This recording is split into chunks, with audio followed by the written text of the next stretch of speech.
Alright, fucks and cucks, it is I, obviously, Jesus, and welcome to the third Patreon video for September 2019. Apologies, this is running kind of late, but it's my birthday month, you can still forgive me. Everybody gets a birthday month, that's just how life works, bitch.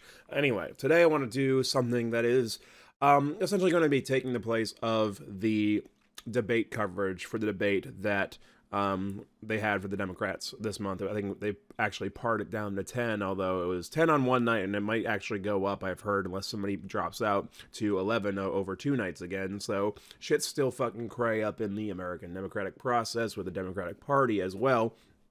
But in lieu of watching 3 hours of tepid fucking dodging and debates that are already a couple weeks old at this point, I want to instead go through and at first rank all the candidates who are still in the race, and one who I'm not actually sure is still in the race, Tulsi Gabbard. But I want to make a fucking Super Smash Bros. Style tier list of all the fucking candidates out here, and after we've done that, that'll be part one. But after we've done that, I want to move on and talk about what any particular candidate, including my favorite candidate, Bernie Sanders, and I'll do it from his perspective, but what any particular candidate can potentially learn from the other candidates, if anything. I want to essentially rank them and then sort of Frankenstein them all together into what, in my opinion, would be a good candidate, because I don't want to be just a Bernie bro. I do support Bernie Sanders for this election, of course, thus far at least, but I do want to also be a person who doesn't just say, oh yeah, my favorite candidate has no flaws whatsoever, they have nothing to learn, they have nothing to improve on.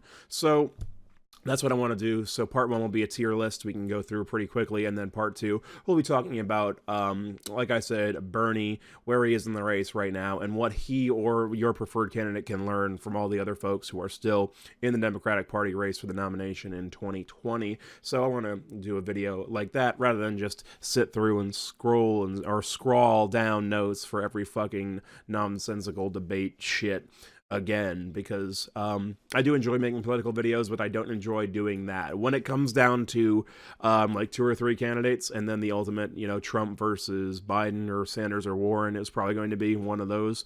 When it comes down to that, we will be resuming regular debate coverage. But for now, while it's still all crazy right now, and the elections got me feeling so crazy right now, I want to talk about these candidates and this field in a bit of a different sense and have some fun, like I said, Frankensteining them together, and also drawing sometimes unfortunate or uncomfortable areas where we're drawing a circle around, much like Trump and his fucking Alabama hurricane marker, drawing a circle around places where even my favorite candidate can improve. So let's get on to the tier list, which you will see that I have done in Microsoft Paint on the screen. So you should not be seeing my face anymore.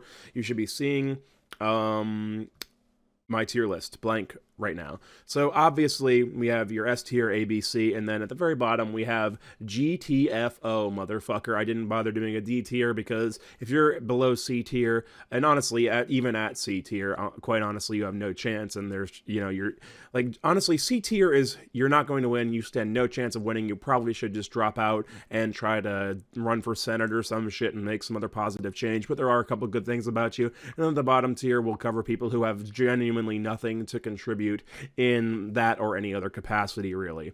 So anyway, or at least as regards the presidency, maybe, you know, these people, maybe a couple of those people who wind up on that tier can run for Senate as well. But again, maybe C tier has a little bit more to bring to the presidential race, and GTFO tier just needs to go somewhere and do something else, and in the case of one, atone for his sins. But anyway, I'm obviously Jesus. Let's fucking get right into it. As you might imagine, Bernie Sanders is the only one occupying my S tier right now. That is my, of course, preferred candidate. No surprise there, because I spent the whole preamble of the video talking about him. Bernie is the person who, as I'll talk about a little bit later in the video when we get to the second part, he is the one who has lived and breathed his ideals from the beginning. He has the best record. Really, the only thing you can say about him is that he talks a little awkwardly in certain social situations, and he still occasionally, actually I haven't heard him do it in a while, but at least back in 2016, every now and then he'd slip up and say, the blacks. He'd fucking pull out that kind of old man shit. And it is worth saying, like, the only valid complaint, weirdly, about Bernie Sanders is his age, because not so much for the first term, but I mean, even then, slightly for the first term, but especially if he were to get elected to a second term, it is worth wondering if a person who is 79 now, who will be, I believe, 80 when they take office if they win, it's worth wondering if that person is going to be cogent, not only at the point that he's at right now, but also at age 88 when he would be leaving office, hopefully if he gets to spend 2 terms there. Because even Ruth Bader Ginsburg. Ruth Bader Ginsburg is, your idyllic feminist hero, someone that people on the left often look to, although she did vote with the conservative justices a few months back. That sort of threw everybody off who had bought, like, the fucking RBG Santeria candles. So, yeah. My point with bringing that up, though, is that you can't always trust people who are that old to be truly and consistently resistant to change. And, I think Bernie honestly has more cred than RBG, especially considering her recent actions, or recent action at the very least. But Bernie, anybody, no matter how much we love them, we also have to be honest with ourselves and ask, is this person at 87, 88 years old going to be cogent enough to run the highest office in the country? Of course, he's going to have help, but do we really want the president to be someone who is literally just a figurehead, who hopefully, we have to cross our fingers, is being helped and run and,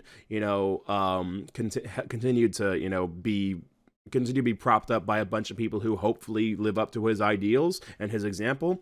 And that is a reasonable concern. I still think that as he is now, he is the best candidate, but he wasn't, he's not like particularly sharp all the time. Even in 2016, he wasn't just on all the time. He had his moments, certainly, and generally speaking, he was a perfectly fine candidate, and I have no complaints about him in that sense. But it is reasonable, I think. My only reservation is to say any 85-year-old person or 88-year-old person, whatever I said, is it's okay, I think, and reasonable to worry if they're going to maintain constant lucidity throughout all their duties. But yeah, as he is now, barring any sort of mental degradation, he is my preferred candidate.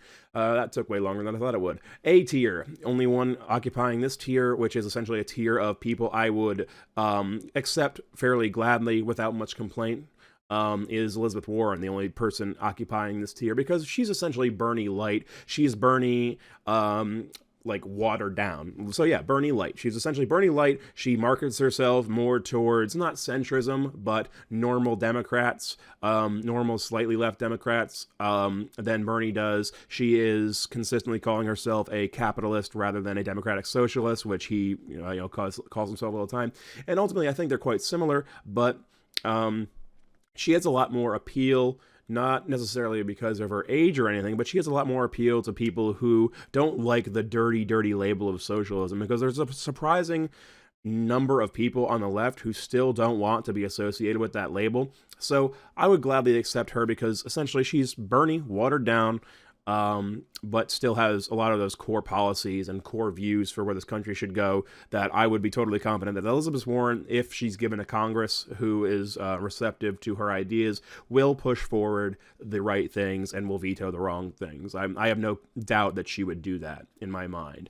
Moving on to the B tier. B tier fittingly begins with Pete Buttigieg. Pete Buttigieg is, and this is the tier for people that I would accept as a president, that I wouldn't be totally disappointed, but I would still be somewhat disappointed. I would have major reservations, and this is where I would essentially call where we land with the best of the moderates, the people who have not committed to their ideals in the way that Bernie or even Elizabeth Warren have, but still have a decent enough amount of things to bring to the table that I think that if they follow through on what they've said, that they would be decent leaders of this nation and at least would right the ship, if not sail it into, a cove filled with treasure, so to speak. Well, that's kind of a capitalist metaphor, isn't it? Let's say a cove full of free healthcare into Canada, basically.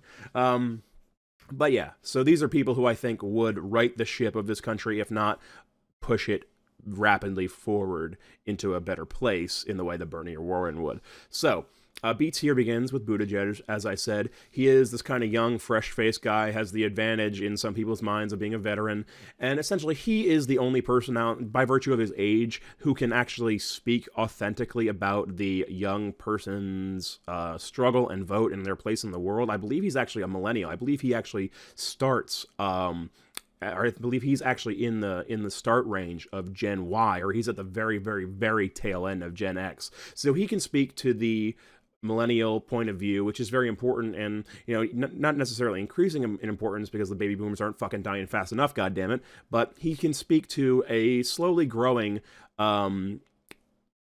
paradigm better than anybody else can.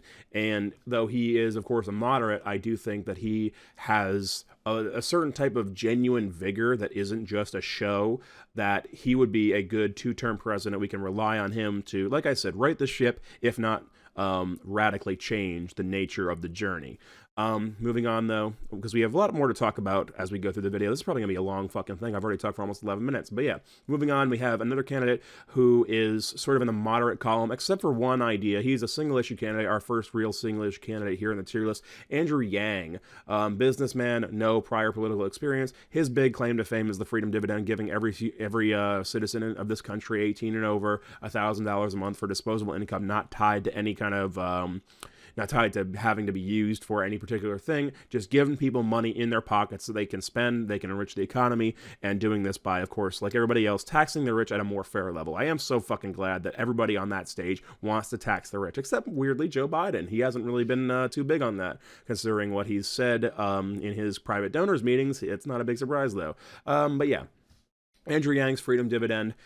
He is on a lot of different things. I think he's a moderate, but on this, the idea of taxing the obscenely rich to give $1,000 a month to everybody in the country, that is such a good idea that where he would normally land in C or GTFO tier otherwise, this is such a good idea that it ups him to B tier in my mind. It is a very good idea, and we'll talk about this more as the video goes on. It goes directly to the national mental health of this country and its citizens in a way that not even Bernie or Warren can claim to, and that is certainly worth him being in this tier, in my opinion.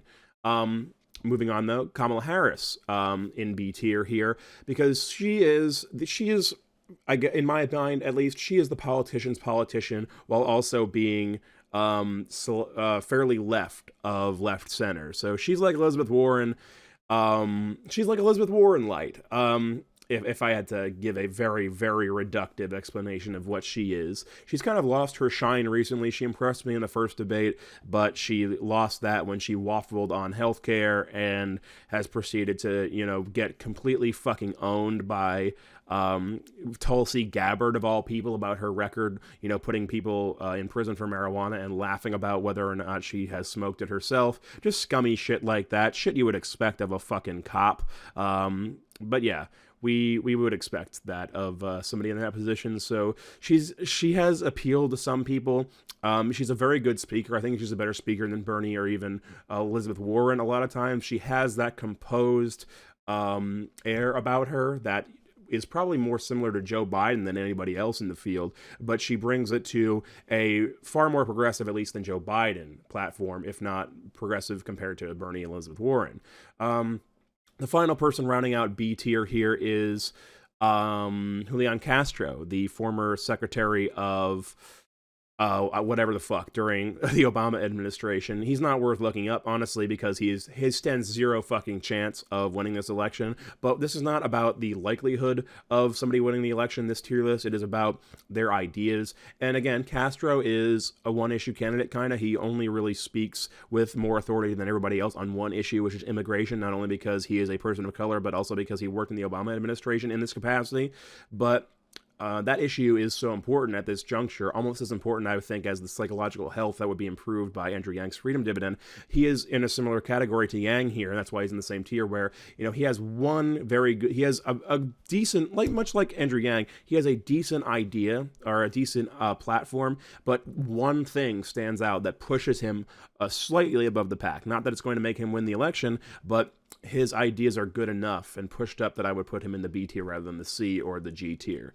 Moving on to that C tier, though, we start with Beto O'Rourke, the guy who has, there's nothing wrong with him, but there is very little right with him. We have virtually no idea of who he is or what he wants to do aside from go on camera and swear, which I think is fucking awesome, but I'm sure is off-putting and puts him in the news solely for that reason. So while I think he is a good example of how to be an impassioned speaker, and I do like that he's coming out in the wake of the most recent mass shootings, or at this point probably not even close to the most recent mass shootings, but after the two most recent high-profile mass shootings that got a lot of media coverage, he positioned himself as somebody who, in the vein of one of those guys from the debate who is no longer allowed on the stage because they're polling at like -2%. He has come out as the candidate who is still on that stage, who is talking most severely about gun control. But compared to everybody else, he's really not even talking about that in a particularly new and different way, except that he speaks really passionately and swears and gets in the news for it. So C tier for Beto. We don't really have any evidence of what he did. He didn't win his Senate race, and then he ran for president. It's such a weird turn. I think he would get just lambasted in any kind of Trump debate for that fact alone, much less anything else about him.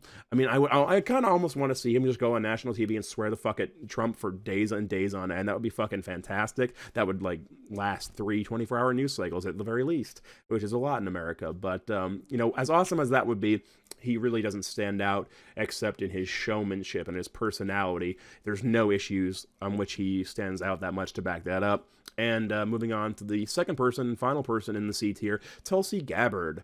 And the C tier, by the way, is just for people who are majorly problematic and or too niche one-issue candidates. Beto is problematic, of course, because he hasn't really accomplished anything. And while I am certainly not saying I want a career politician in the White House every goddamn time, especially considering what we have now in the former Donald Trump, a fucking reality TV star and game show host and pageant dude and fucking real estate failure, having at least some legislative accomplishments, just to build your record, if nothing else, that is something that I can sympathize with wanting a little bit. Not a career politician even necessarily, although Bernie has served his whole life, though I think he's done it in such a sort of weird and outsider way that you really can't call him a career politician, even in a way you can call somebody like Kamala Harris or even Elizabeth Warren a career politician.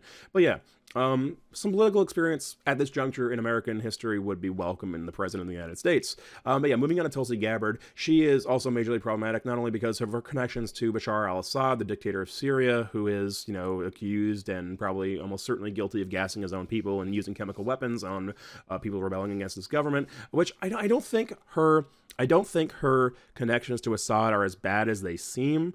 I think people got very upset at her for meeting with him because she was on like a U.S. sponsored trip. But one of the things I refuse to criticize Trump for is his ability to deal with foreign leaders, not like the guy from Ukraine, and certainly not like Vladimir Putin. But I honestly have to say that if I had a gun to my head and somebody said name one good thing about Donald Trump, I would say that he handled North Korea and Kim Jong-un in a way that Obama would not have done out of sheer precedent.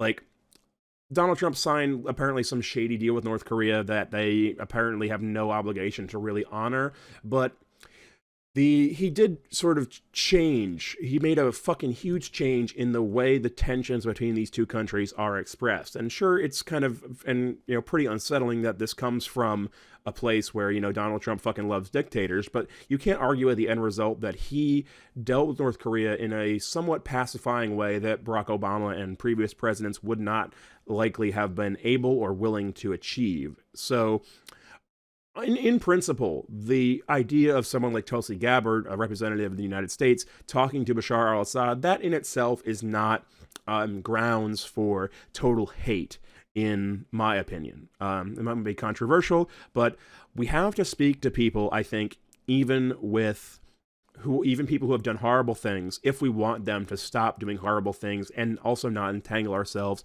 in wars. And her anti-war stance is the one thing that kind of elevates her here as well. Although she, of course, again, this is not about who stands a chance of winning this tier list. She certainly stands a chance of winning, and I don't even think she was on the most recent debate stage, although I could be wrong. So we have 11 candidates here, and I don't remember. I think there was 10, though, in the last one. Like I said, I didn't watch the whole of that third September debate. But there are 11 on my tier list here eventually as we come to the end, and there were only 10 on that debate stage, so I forget who is in this list that is not, and it might be Tulsi Gabbard. But yeah, she is, again, a one-issue candidate who has additional problematic circumstances that make her slightly dubious, but has enough of a good idea to not be totally invaluable to a debate or the race in general. Moving on, finally, to the GTFO tier of people who need to get the fuck out. We have Cory Booker. Cory Booker is a major disappointment to me because the only thing he has that sets him apart from the candidates at all is honestly his veganism, and he refuses to even go the first step to say, you know, this is important for the planet, this is important for the Green New Deal, we need to talk about this in reference to climate change, which I did in a previous video, talking about how disappointing it is that veganism and the reduction of use of animal products and animal agriculture has to be, if we want it to succeed at all, has to be a major component of the Green New Deal, even if it comes with the label that we're coming for their hamburgers and their ice cream, at least in some part, if not fully.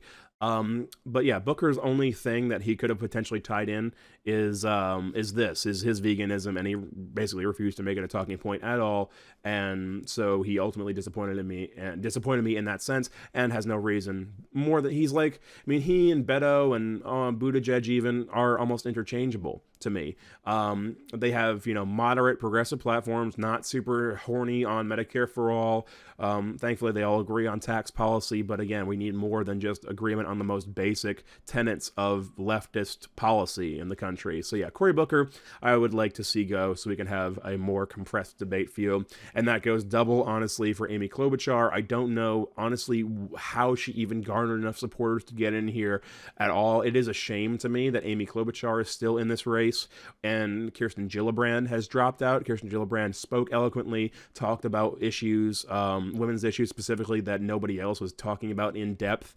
Amy Klobuchar is like Andrew Yang, except like turned into a boring mass that has no bearing on anything. She just has this dead stare. And this is not, of course, germane to her politics, but she just has this dead stare. She is a totally uninspiring speaker. It is insane to me that anybody would support her over any of these other candidates, even Joe Biden.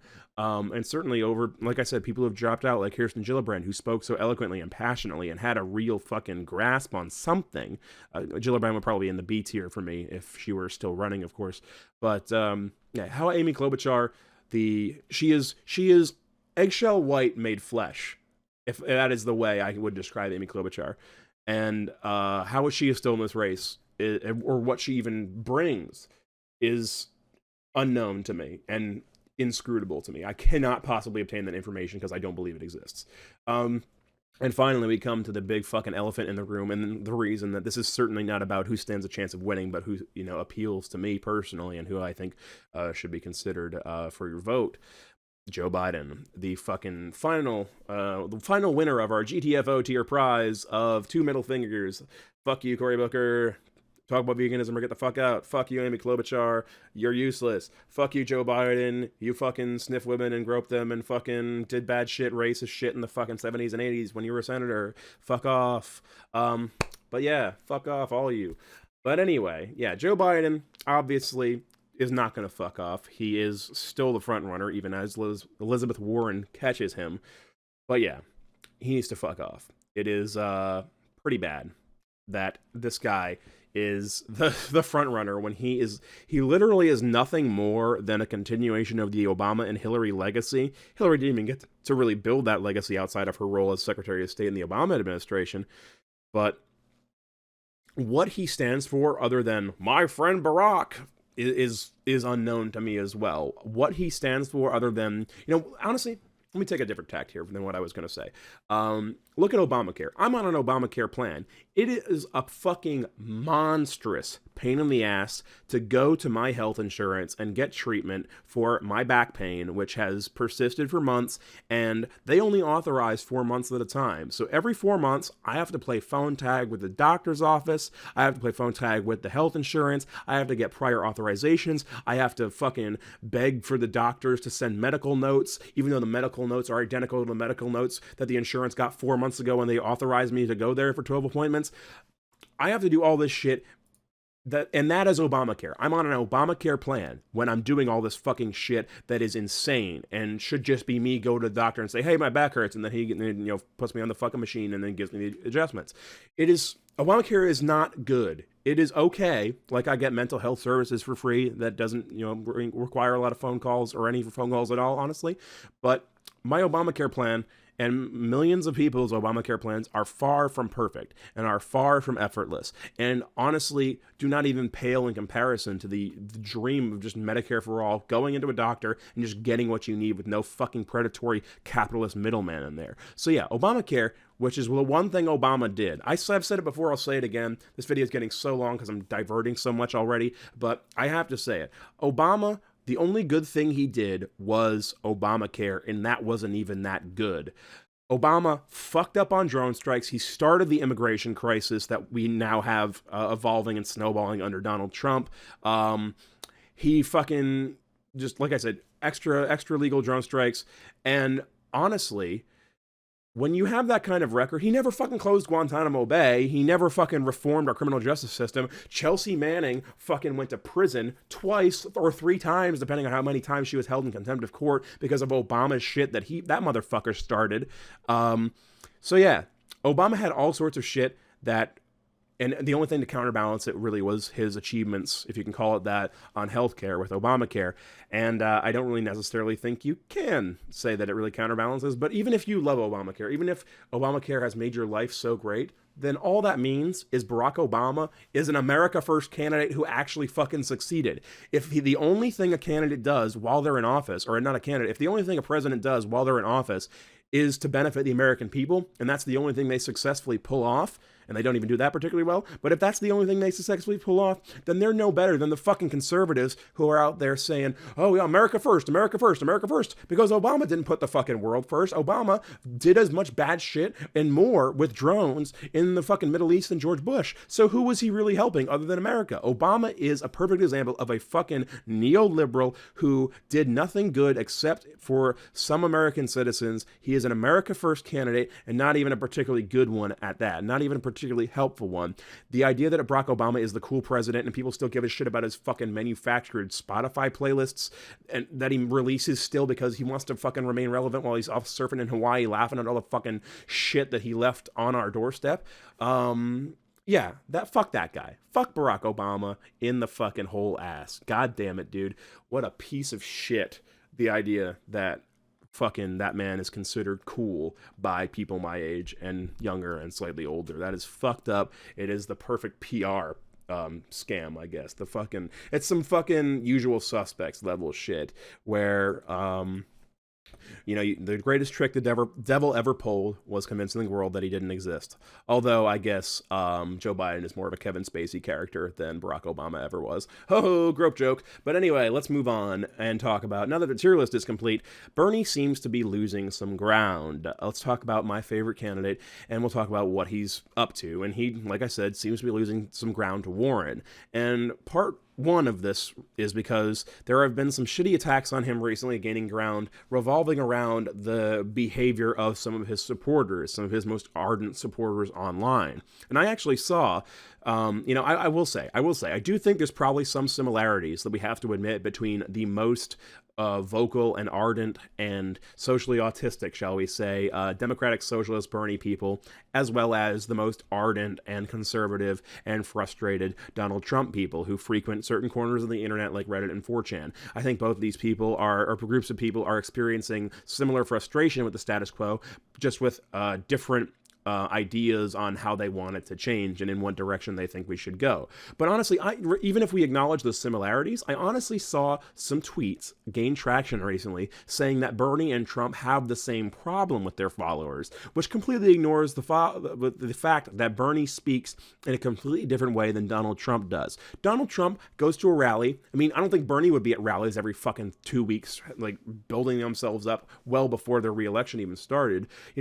Donald Trump goes to these rallies, he fuels hatred, he allows and sometimes encourages racist, sexist, and otherwise pejorative chants at his rallies, lock her up, send them back, whatever there happens to be. He allows and encourages these things. Nothing Bernie does is remotely comparable to that in any way. But of course, even though Bernie's got some problematic fans who lurk on the internet and, get a little fucking testy and, often Even if we acknowledge the worst allegations and we say that, yeah, some Bernie bros get fucking really mad and really toxic on the internet in support of him, supposedly. This does not condemn Bernie, because there's nothing you can possibly pin on him as feeding into that impulse. But of course, this is still being fueled not only by people on the internet who support Hillary or support more establishment candidates like Warren or Biden. I mean, Warren is not a particularly establishment candidate, but she's far closer to that than Bernie is. But yeah, this is also being fueled by Hillary Clinton herself, who is still allowed to be on TV doing interviews, despite the fact that she couldn't even beat the fucking pussy grabber who admitted to sexual assault on tape, which, again, is not wholly her fault, but you could have done a better job. Jesus Christ. Remember, let's all remember, I'm here chilling in Milwaukee, or whatever that fucking ridiculous social media video that she posted was. But yeah, Hillary Clinton is still on TV at this late date, complaining that, you know, Bernie has toxic fans who continue to harass her, as if that's really Bernie's fault. When in reality, if anybody was trying to fuck up anybody in surreptitious ways, it was the Clinton campaign, who were trying to force Bernie out and fuck him over through the DNC, who were, of course, the Democratic establishment made flesh, so that makes sense. Clinton obviously still resents Bernie for continuing to run, even when she took a lead, when it was only her and Bernie vying for the nomination, and the, you know, going against whoever the Republican would be at that point. As if the contest of ideas in that point in 2016 were no longer worth it. She's bitter about that, as if he should have just stepped down, as if he didn't matter, his ideas didn't matter versus hers, and it was all trivial. And Bernie, when he withdrew, he immediately endorsed Hillary Clinton after she dropped out anyway. I think it was a poor idea, but I can fully understand why he would do it. And B, this idea that Bernie detracted from Hillary's campaign and cost us the election. It's from the same breed of logic that leads people who will gladly accept that their vote is simply, you know, spoken for by the lesser of two evils. People who don't want to vote their conscience and will, of their own volition, sign over their vote to somebody who just isn't as terrible as the other guy or gal.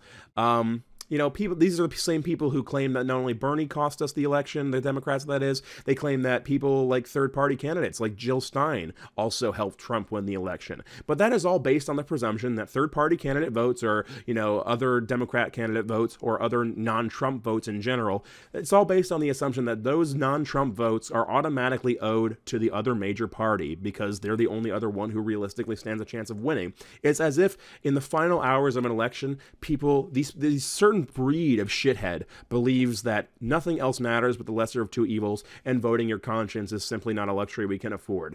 But I'll make a statement to you now. If voting your conscience is no longer and voting for the candidate who truly represents your beliefs rather than the lesser of two evils, if that is ever inessential to the political process, America has failed. And arguably we have already gone there, because there's a ton of people who are out there arguing with it still about 2016. But yeah, including Hillary Clinton, whose husband is a fucking likely rapist. So I'll tell you exactly what won Trump the 2016 election, and it's two things. One, the gullibility of Trump voters. Not everybody who voted for Trump is a fucking horrible racist person, but at the very least, they are all very gullible and susceptible to his particular type of supposed outsider manipulation, whilst also being a very rich asshole who is nothing but a fucking bottom-of-the-barrel sexist racist piece of shit. And two, Hillary Clinton did not do enough to convince people who were abstaining, voting for Bernie write-in, or voting for third-party candidates like Jill Stein or whoever was libertarian that year.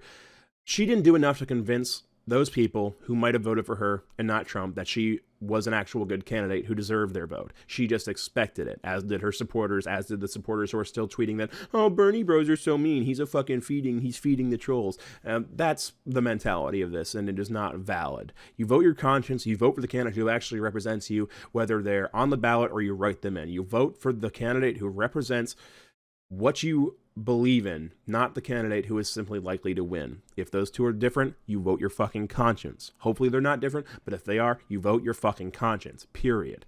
But yeah, let's move on to the second reason why Bernie seems to be losing ground to Elizabeth Warren. And simply it's because she appears as the happy medium, in a sense, among the three frontrunners, her, Biden, Bernie.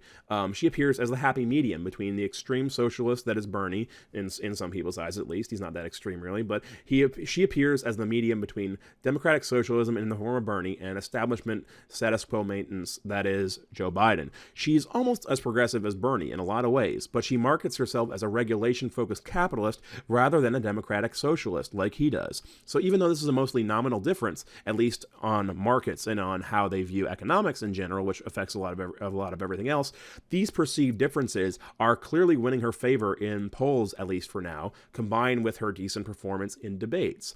It is worth mentioning that, Elizabeth Warren is by far not a perfect candidate. She has tweeted some truly, truly odd shit. Not even recently, but these are from a little while back. She tweeted something that was basically, she had an idea that was essentially No Child Left Behind, which, for those of you who don't know, was a George Bush program that essentially let underperforming schools flag and essentially get completely fucked rather than supporting them. But she tweeted something about a plan that was essentially that, but for hospitals and healthcare, which was very strange and not very progressive. And then she also tweeted something about how we have to tackle climate change to help the military. She tied the military to the climate change issue, which is not the look, honestly. I don't want to, obviously nobody's going to run for president in America if they're not pro-military, or at least neutral to the military, and they, outwardly support them, even if they're not going to give them tons of funding to go blow brown people up in the Middle East, which is hopefully the best we can hope for. But yeah, to tackle climate change because of the military and to use that as a big impetus for why we would do that, Elizabeth Warren seems to be a little bit fucking off base on that issue, even if her end goal is similar to Bernie's and is something good. Weird justification for that. Not too substantive an issue, but there's always a little bit fishy about her compared to Bernie and his policies. I think Bernie is still, of course, the far better choice. He is the one candidate who, more than Warren or anybody else in the field, has lived and breathed these ideals, these progressive ideals, from cradle to almost the grave, where he is now, unfortunately. But while we can be realistic and say that, Bernie has little in the way of active problems and like actual negatives hounding at him constantly, there are places he can still improve. I don't want to lionize him and make him an object of something that could not possibly be assailed in any way, or criticized or critiqued even in any way. So what I want to do here now is, like I said, I want to talk about what I think he, or whomever your preferred candidate is, can learn from the other candidates if possible. Let's Frankenstein a perfect fucking candidate for 2020. So from Warren, I'm going to do this from the lens of Bernie, as I said, because I don't want to, do this. I don't want to have to do it every other candidate on every fucking issue from each candidate's perspective, because that would take me 5 million hours. But yeah, let's just go from the perspective of my preferred candidate and see what they might be able to learn from their other competitors. So from Bernie's perspective, from Elizabeth Warren, we've already sort of touched on the issue of what Bernie can learn from her. While Warren does struggle sometime to lay out details when she gets pressed, although Bernie does this too, like, when she was on Colbert recently, when Elizabeth Warren was on Colbert recently, Colbert was like, our tax is going to go up for the middle class. A softball question for a progressive, because obviously the answer is yes. You have to be willing to admit as a progressive person that taxes are going to go up for the wealthy and also for the middle class, but costs are going to go down more than taxes are going to go up, so you're going to get a net benefit. It's not a hard concept to explain even to the typical American voter, and yet she stumbled and refused to concede that taxes will go up, because that's like apparently a verboten thing you never do, even if you have the easy explanation for saying, yeah, taxes will go up, but it will be balanced, and actually you will gain stuff when costs of healthcare, tuition, etc., go down. So that was an easy question, and she struggles to tackle those. I've always gotten the impression from Elizabeth Warren that she is not very comfortable speaking like a normal person, or like genuinely, but she doesn't also, unfortunately, she also doesn't speak like a politician really. She speaks kind of like she's an amateur politician in a way that she gets very stuck on talking points a lot. I mean, there are of course areas and times when she can get into a groove and really talk, but a lot of what I've seen in interviews consistently and in debates as well is that she's very hard to move off the talking points, because I think she is very tied to her successful marketing that's been working to her advantage well so far with people unlike me, who look for a little bit more traditional politician in people, rather than people like me who look for a little bit more humanity and being down to earth. But yeah, I think Bernie struggles with not necessarily responding to questions like this, but labels of things and how he's perceived in a more general sense. Part of this is his record. He is an independent in the Senate. He's not a Democrat. He's an avowed democratic socialist. And while I don't think he should stop identifying as either of these things, I think he could honestly stand to snuggle up to the Dems a little bit more now that he's not the only one in the Democratic Party occupying the progressive and democratic socialist wing. There's a larger coalition that he can make efforts and overtures to join to prove that he is a true Democrat, which is one of the things that's certainly going to get thrown at him by, I don't know actually if Trump would press him on that. I think Trump in a way likes and respects that Bernie is an outsider because he views himself as an outsider despite being nothing of the sort really, other than maybe where he lies on the bell curve of IQ. Trump, that is. But yeah, I don't know if Trump himself is going to assail Bernie on that, but his other opponents in the primary are certainly going to do it and say he's not a real Democrat when it comes right down to it. Even Elizabeth Warren might step into that, into that ring with that ammunition against him.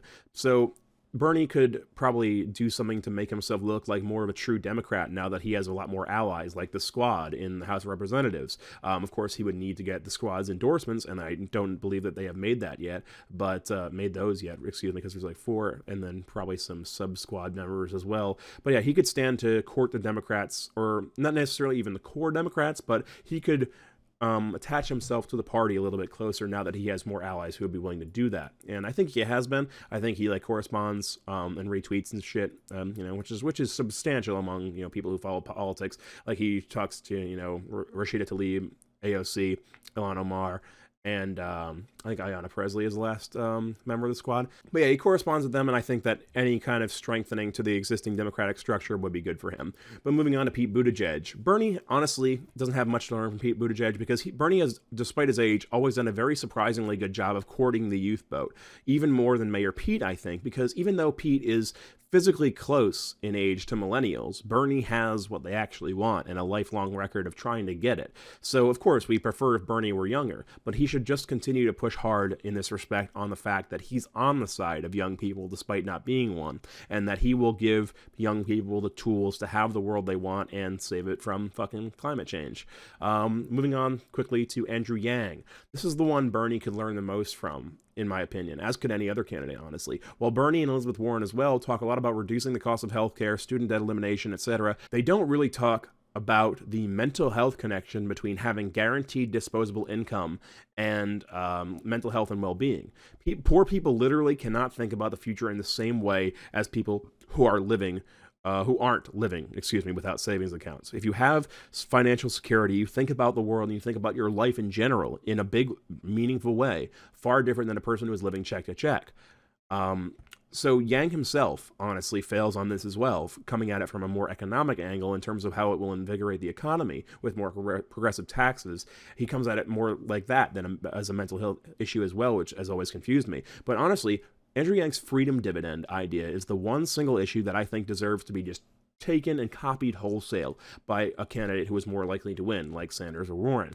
I don't think Yang needs to be vice president, honestly, for this idea to become part of another candidate's platform, but the vice president is, in addition to being the president of the Senate, for those of you who didn't know, basically the vice president is a figurehead position who is known for, while they're in office with the president, taking on one or two big causes. Like Melania Trump's big cause is supposedly bullying, online bullying and cyberbullying and shit like that.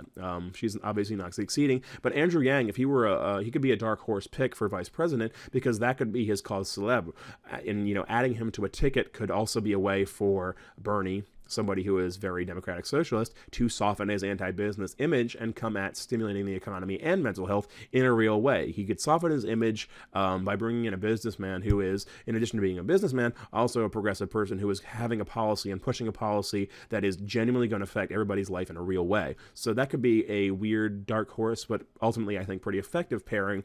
Although I don't think that even if Andrew Yang doesn't get picked for vice president, I don't think that there's any reason Bernie should, and Warren, and anybody who is more likely to win, honestly. I think people should steal this idea. It's a fucking fantastic idea. It's that good. I think people should just fucking steal the idea and make it a reality, because not only is it a fucking economical boon, it is a fucking mental health boon as well, in a way that people aren't talking about, even the guy who brought it to that table himself, Andrew Yang. So I think that's something that we should just steal from him, whether or not we bring him in as a VP or not.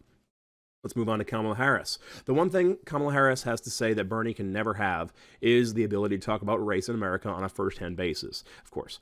Luckily for everybody else, though, Harris, like I said, has undone herself by getting shit on by Tulsi Gabbard and also waffling pretty hard on the healthcare and the public option. Because in debate 1, she was one of the only people with Bernie on the stage for night 1 with half the candidates to raise her hand for universal healthcare or Medicare for all. But by debate 2, she backed down because she got criticized from a lot of different angles by people who supposedly love their private insurance. They all came out of the woodwork to criticize Kamala Harris, and she lost her luster from there, unfortunately, because she was otherwise a pretty impressive candidate, despite my reservations about her being a fucking narc.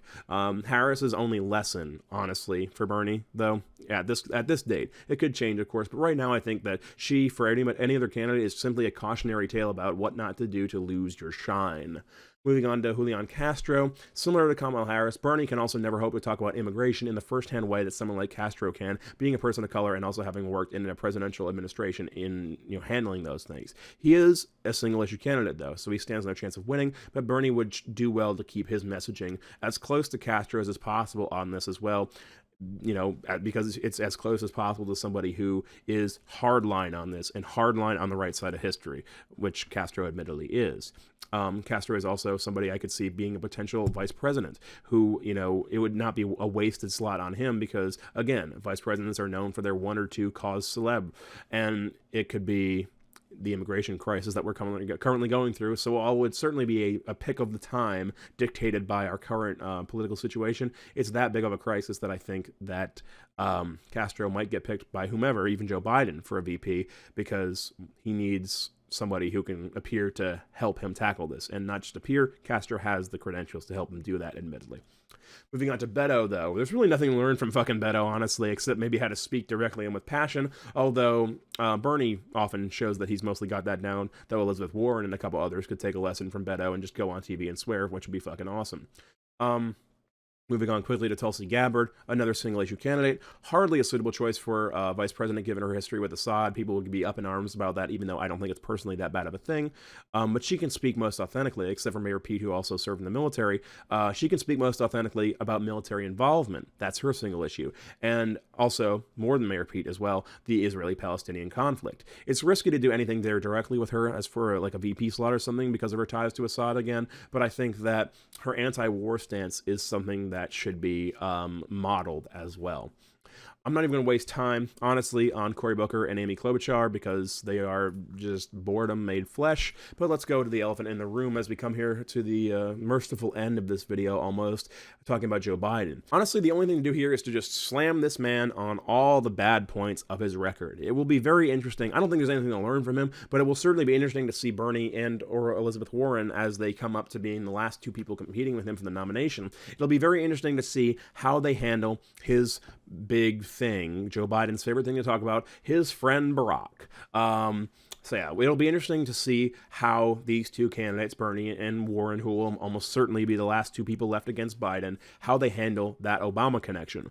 Will they slam the Obama administration and risk losing Democratic votes by calling out Biden on all the shit Barack did wrong and his tepid results with Obamacare, which I think Bernie might? Or will they maybe go the Warren route, which I think she potentially will do? It hasn't really played out in debates enough yet to really get an idea of this, but I think Elizabeth Warren might take a different tack and try to play nice on Biden and his involvement in the Obama administration, and only maybe go after the record Biden had as doing racist shit in the Senate in the 70s and 80s, which, as terrible and horrible and still persisting to today as it was in the minds of at least white voters decades ago. Something they don't have to deal with, mercifully. Mercifully is one of my favorite words lately. I don't know why I keep saying it, but yeah.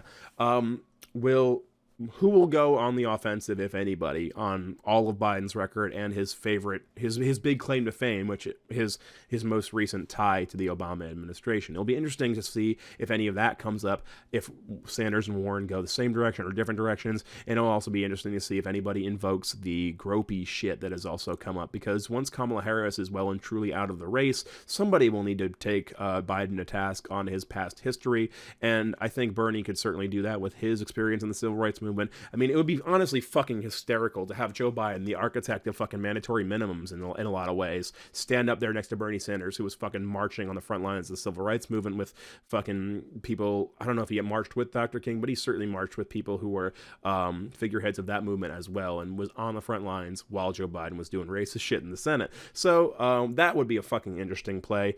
Not a conversation that I think Elizabeth Warren has a whole ton to contribute to. But yeah, I want to see Bernie and Biden. Now that even now, from the time I wrote this to now when I say it with my mouth words, I've just gotten such excitement to see these two clash over that issue.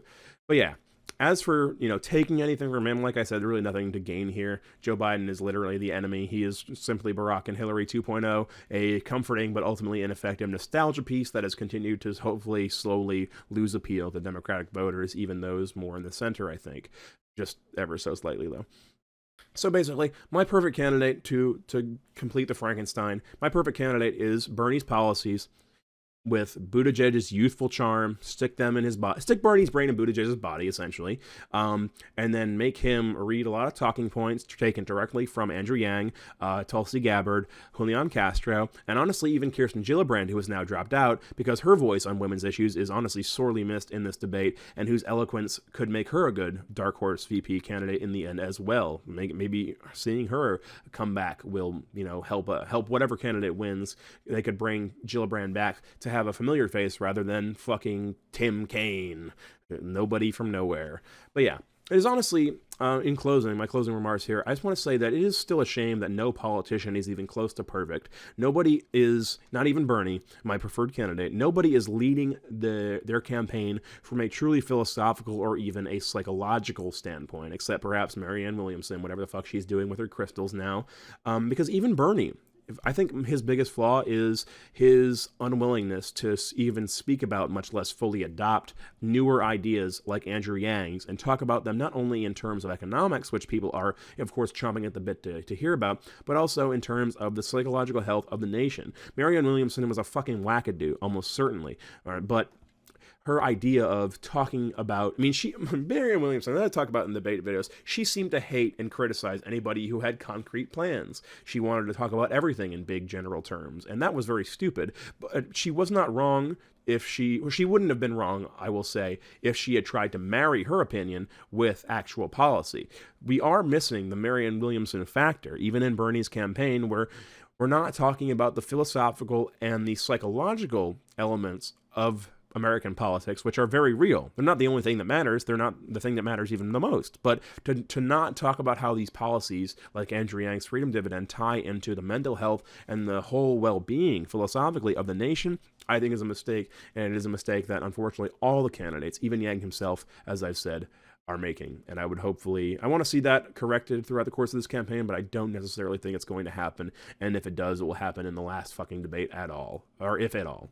But yeah, I'm obviously doing some sort of this video ran so goddamn motherfucking long. It's gonna be such a pain in the ass to edit. Your music recommendation for the week is The Talkies by Girl Band, new fucking insane Irish noise rock, kind of like Liars, like early weird fucking super experimental Liars in their own way. But yeah, just sort of their own fucking crazy thing. So much good music out of Ireland this year between Fontaine's DC, the Murder Capital, which I also recommended both of those, I think, and then now Girl Band here with it as well. I'm obviously Judas. I'll see you not next week because I have to make the next video in within the next couple days. But yeah, I'll see you then.